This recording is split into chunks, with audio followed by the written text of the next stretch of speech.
बाबा ने कहा ये जो बाबा ने ज्ञान के लिए बहुत सारी प्रदर्शनी की चित्र बनाई हुई ना, तो बाबा ने कहा बहुत बड़े बड़े होना चाहिए, दूर से पढ़ सके और क्लियर उनको इसके बारे में समझा सके।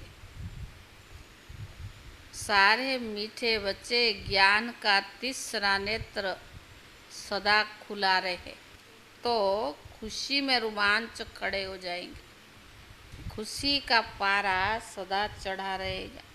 प्रश्न, इस समय मनुष्य की नज़र बहुत कमज़ोर है, इसीलिए उनको समझाने की युक्ति क्या है? उत्तर है, बाबा कहते तुम उनके लिए ऐसे बड़े बड़े चित्र बनाओ जो वो दूर से देखकर समझ जाए। यह गोले का यानी सृष्टि चक्र का चित्र बहुत बड़ा होना चाहिए।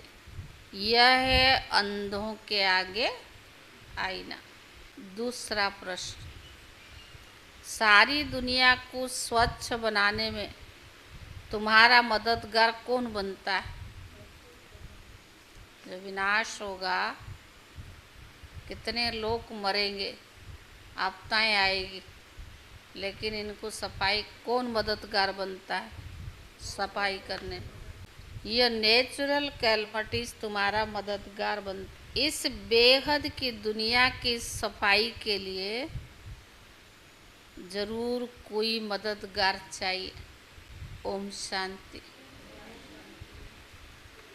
गायन भी है, बाप से 1 सेकंड में वर्षा अर्थात जीवन मुक्ति, और तो सब जीवन बंधन में है।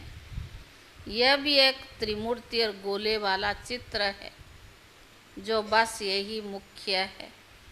यह बहुत बड़ा बड़ा होना चाहिए।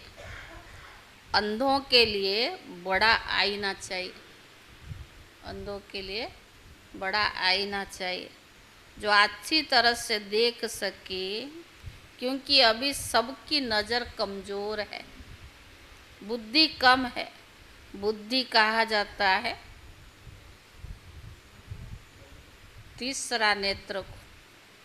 तुम्हारी बुद्धि में अब खुशी हुई है, खुशी में जिनके रोमांच खड़े नहीं होते हैं, गोया उस बाबा को याद नहीं करते। खुशी में रोमांच खड़े क्यों नहीं होते? बाबा को याद नहीं करते हैं।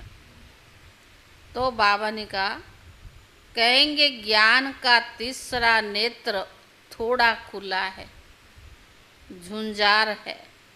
बाप समझाते कोई भी शॉर्ट में समझाना है।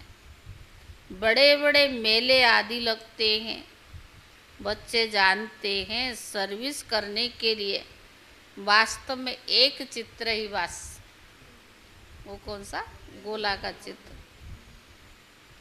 भले गोले का चित्र तो तभी हट जाने, बाप ड्रामा और झाड़ का अथवा कल्प वृक्ष का 84 जन्म के चक्कर का राज समझाते हैं। ब्रह्मा द्वारा बाप यह वर्षा मिलता है, यह भी अच्छी रीति क्लियर है। इस चित्र में सब आ जाता है, सृष्टि चक्र गोले के चित्र में सब आ जाता है। तो बाबा ने कहा, और इतने सब चित्रों की दरकार ही नहीं है, ये 2 चित्र बहुत है, बड़े बड़े अक्षर के हो, लिखत भी हो। जीवन मुक्ति गॉड फादर का वर्थ राइट है। होवन हार विनाश के पहले, विनाश भी जरूर होना ही है। ड्रामा में प्लान अनुसार आप पे ही सब समझ जाएंगे। तुम्हारे समझाने की भी दरकार नहीं रहेगी। बेहद के बाप से बेहद का वर्षा मिलता है, यह बिल्कुल पक्का याद रहना चाहिए। परंतु माया तुमसे भुला देती है।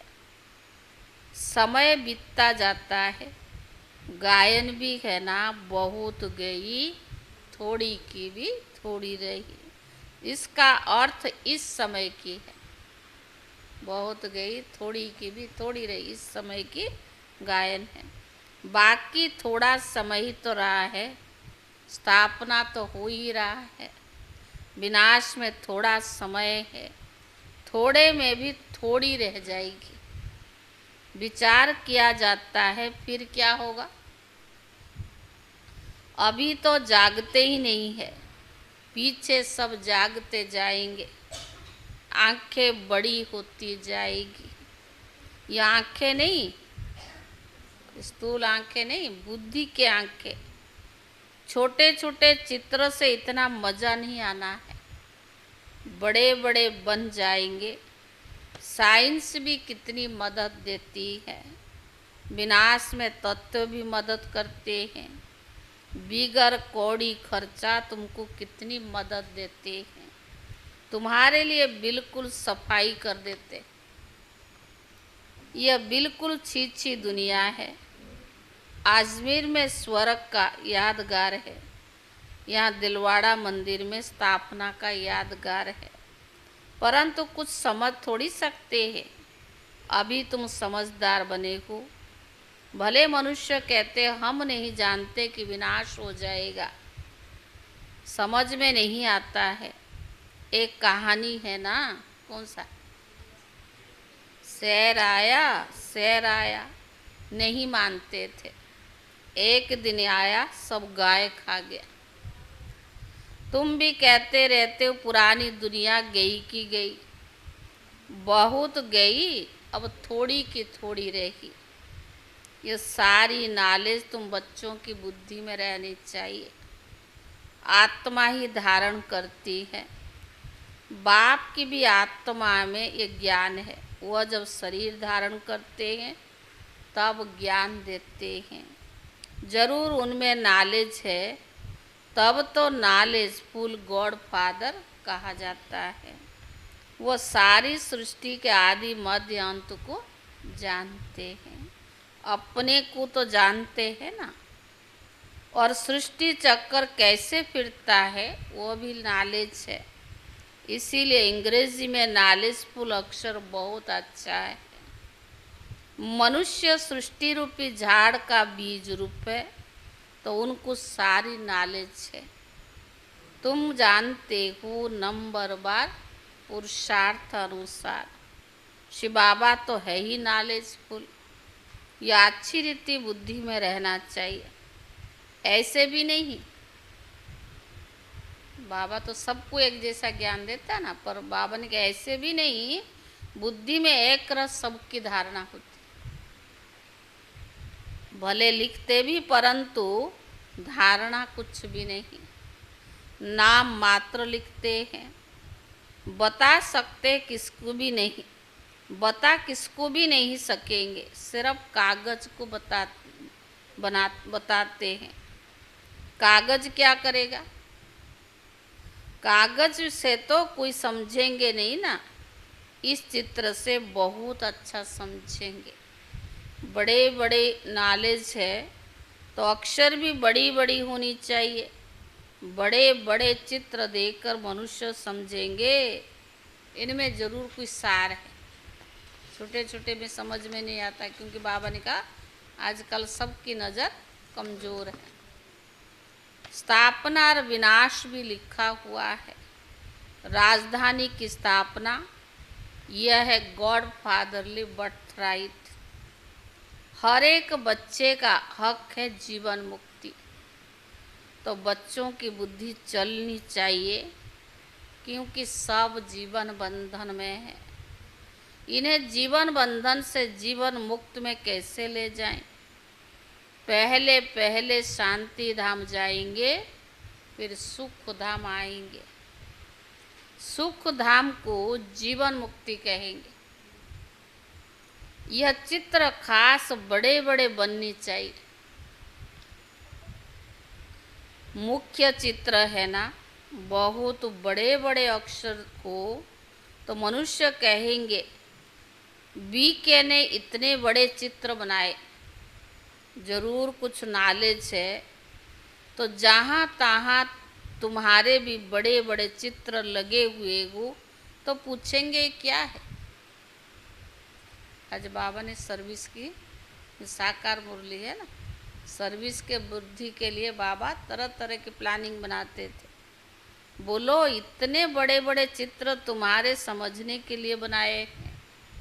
इसमें क्लियर लिखा हुआ है कि बेहद का वर्षा इन्हों का था।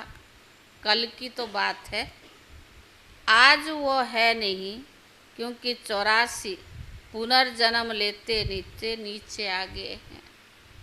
सतो प्रधान से तमो प्रधान तो बनना ही है। ज्ञान और भक्ति, पूज्य और पुजारी का खेल है ना, आधा आधा में बिल्कुल खेल पूरा हुआ। तो ऐसे ऐसे बड़े बड़े चित्र बनाने की भी हिम्मत चाहिए, सर्विस का शौक चाहिए। देहली के तो कोने कोने में सर्विस करनी है। मेले मलाखड़े में बहुत लोग जाते हैं, वहाँ तुमको चित्र काम में आएंगे। त्रिमूर्ति गोला ये मुख्य है, ये बहुत अच्छी चीज़ है। अंधे के आगे जैसे कि आईना है। अंधों को पढ़ाया जाता है, पर पढ़ती कौन है? आत्मा ही तो पढ़ती है ना। परंतु आत्मा के आर्गन्स छोटे हैं, उनको पढ़ाने के लिए चित्र आदि दिखाए जाते हैं। फिर थोड़े बड़े होते हैं तो उनको दुनिया का नक्शा दिखाते हैं। फिर वो सारा नक्शा उनकी बुद्धि में रहता है। अभी तुम्हारी बुद्धि में सारा ये ड्रामा का चक्कर है। इतने सब धर्म है, कैसे कैसे नंबर वार आते हैं, फिर चले जाएंगे। वहाँ तो एक ही आदि सनातन देवी देवता धर्म है। योग अर्थात जिसको स्वर्ग हेबिन कहते हैं, बाप के साथ योग लगाने से आत्मा पति से पावन बन जाएगी। भारत का प्राचीन योग भी मशहूर है। योग अर्थात याद। बाप भी कहते मुझ बाप को याद करो, ये कहना ही पड़ता है। मुझ बाप को याद करो, ये बाप को कहना ही पड़ता है। लौकिक बाप को कोई कहना नहीं पड़ता है कि मुझे याद करो।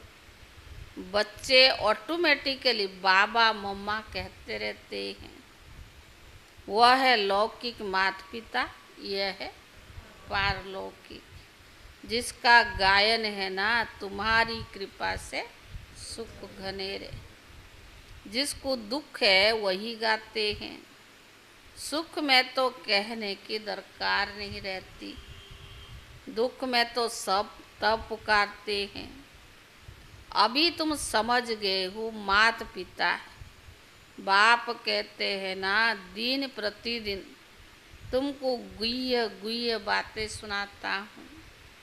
आगे मालूम था कि माता पिता किसको कहा जाता है। अभी तुम जानते हो कि पिता तो उनको कहा जाता है, क्योंकि पिता से ही तो वर्षा मिलता है ना, ब्रह्मा द्वारा। माता भी चाहिए, वर्षा देने के लिए पिता है तो माता भी चाहिए। तो बाबा ने कहा क्योंकि बच्चों को एडॉप्ट करना है। यह बातें किसकी भी ध्यान में नहीं आएगी। तो बाबा घड़ी घड़ी कहते, बाबा घड़ी घड़ी क्या कहते, मीठे मीठे बच्चे बाप को याद करते रहो। लक्ष्य मिल गया, फिर भले कहाँ भी जाओ, विलायत में जाओ, 7 रोज कोर्स किया, यही बहुत है। बाप से वर्षा लेना ही है, याद से ही आत्मा पावन बनेंगी, स्वर्ग का मालिक बनेंगे। यह लक्ष्य तो बुद्धि में है, फिर भले कहाँ भी जाओ। सारा दिन गीता का यह इस बेज में है, सारा ज्ञान जो गीता का इस बेज में है। कोई को पूछने की दरकार नहीं रहेगी कि क्या करना है। बाप से वर्षा लेना है तो जरूर बाप को याद करना है। तुमने ये वर्षा बाप से अनेक बार लिया है। ड्रामा का चक्कर रिपीट होता है ना। इम्तिहान चाहे छोटा हो चाहे बड़ा हो, पढ़नी तो आत्मा को है ना। बिना पढ़े थोड़ी इम्तिहान पेपर थोड़ा आएगा। बाबा ने कहा इनकी भी आत्मा पढ़ती है। टीचर को तो फिर एम ऑब्जेक्ट याद करना है टीचर को, और फिर एम ऑब्जेक्ट को याद करना है। सृष्टि का चक्कर भी बुद्धि में रखना है। बाप और वर्षे को भी याद करना है। देवी गुण भी धारण करनी है। जितना धारण करेंगे उतना ऊंच पद पाएंगे।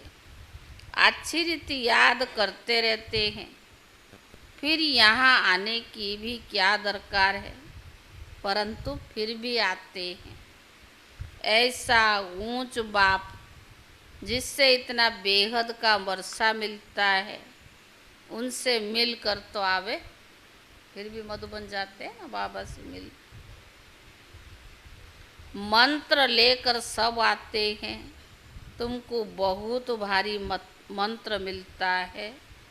नॉलेज तो सारी अच्छी रीति बुद्धि में है। तो बाबा ने ज्ञान दिया है वो अच्छी रीति बुद्धि में है। अभी तुम बच्चे समझते हो कि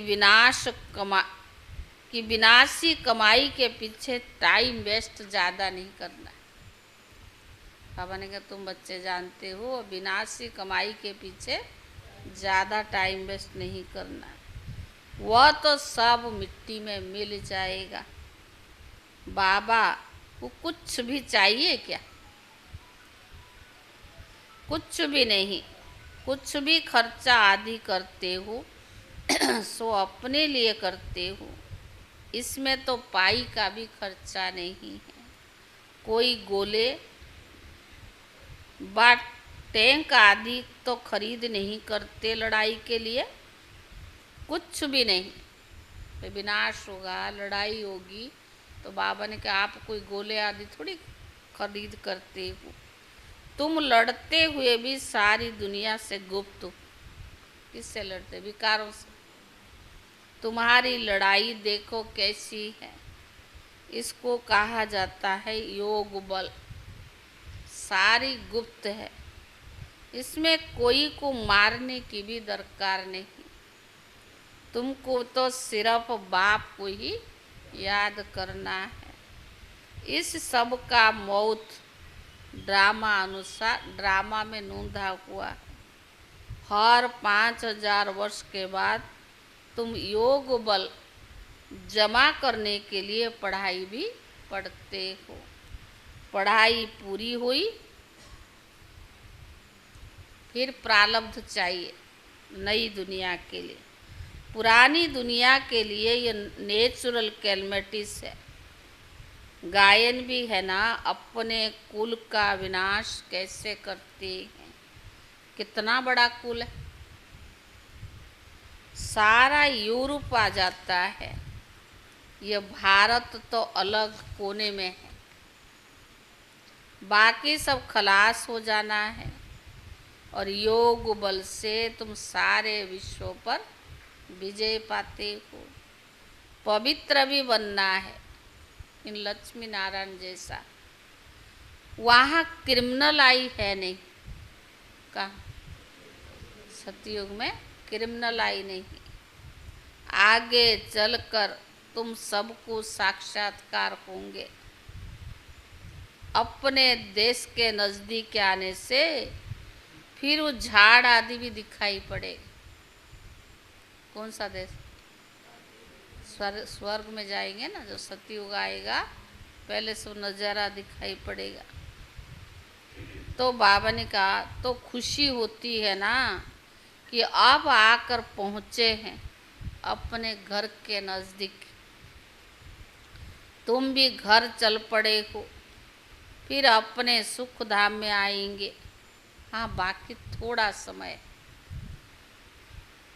हमें भी वापस लौटना है, पर बाबा ने कहा थोड़ा समय है। स्वर्ग में विदाई, स्वर्ग से विदाई के लिए कितना समय हो गया? स्वर्ग से विदाई ले कितना समय हो गया? 5000। अब फिर स्वर्ग नजदीक आ रहा है, तुम्हारी बुद्धि ऊपर चली जाती है। वह है निराकारी दुनिया, जिसको ब्रह्मांड भी कहते हैं। हम वहाँ के रहने वाले हैं। यहाँ 84 जन्मों का पाठ बजाया, अभी हम जाते हैं। तुम बच्चे हो ऑलराउंडर, शुरू से लेकर पूरे 84 जन्म लेने वाले ही हो। देरी से आने वालों को ऑलराउंडर नहीं कहेंगे।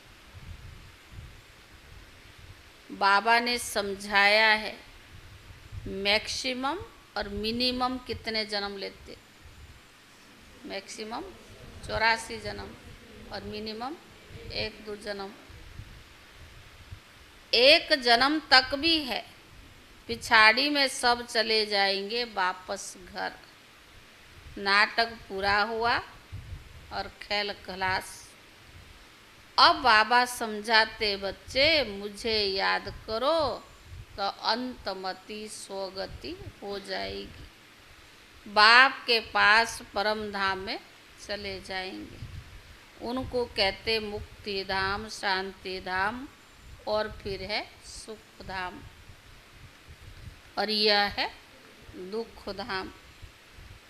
ऊपर से हर एक सतो प्रधान, फिर सतो रजो तमो में आते हैं। 1 जन्म होगा तो उनमें भी इन 4 स्टेजेस को पाएंगे। जब आएंगे सृष्टि पर, वो भी 4 स्टेजेस पूरा करके जाएंगे। कितना अच्छा बच्चों को बैठ बाबा समझाते हैं। फिर भी बाबा कितना अच्छी रीति बच्चों को बैठकर समझाते। बाबा ने कहा फिर भी बच्चे याद नहीं करते, बाप को भूल जाते। नंबरवार तो है ना, बच्चे जानते हैं नंबरवार पुरुषार्थ अनुसार रुद्रमाला भी बनती है। कितने करोड़ों की रुद्रमाला है, बेहद विश्व की माला है ना। ब्राह्मण सो विष्णु, ब्रह्मा सो विष्णु और विष्णु सो ब्रह्मा, दोनों का सरनेम देखो। ये प्रजापिता ब्रह्मा का नाम है। आधा कलप फिर आता है रावण, डीटिज्म, फिर इस्लामिज्म।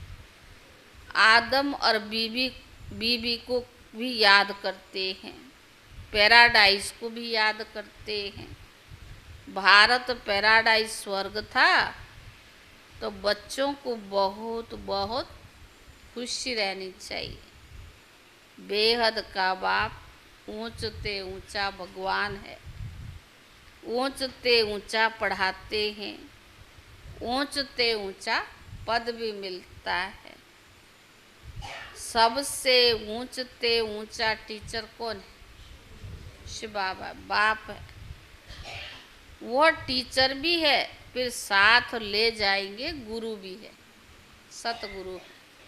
टीचर भी और साथ ले जाने वाला सतगुरु भी है। ऐसा बाप को क्यों नहीं याद रहेगा? क्यों नहीं? बाबा ने कहा ऐसा बाप को क्यों नहीं याद रहेगा? खुशी का पारा चढ़ा रहना चाहिए, परंतु हाँ, परंतु युद्ध का मैदान है, माया ठहरने नहीं देती है। घड़ी घड़ी गिर पड़ते हैं। बाबा कहते बच्चे याद से ही तुम माया जीत बनेंगे। घड़ी घड़ी गिर पड़ते और याद से ही माया जीत बनेंगे।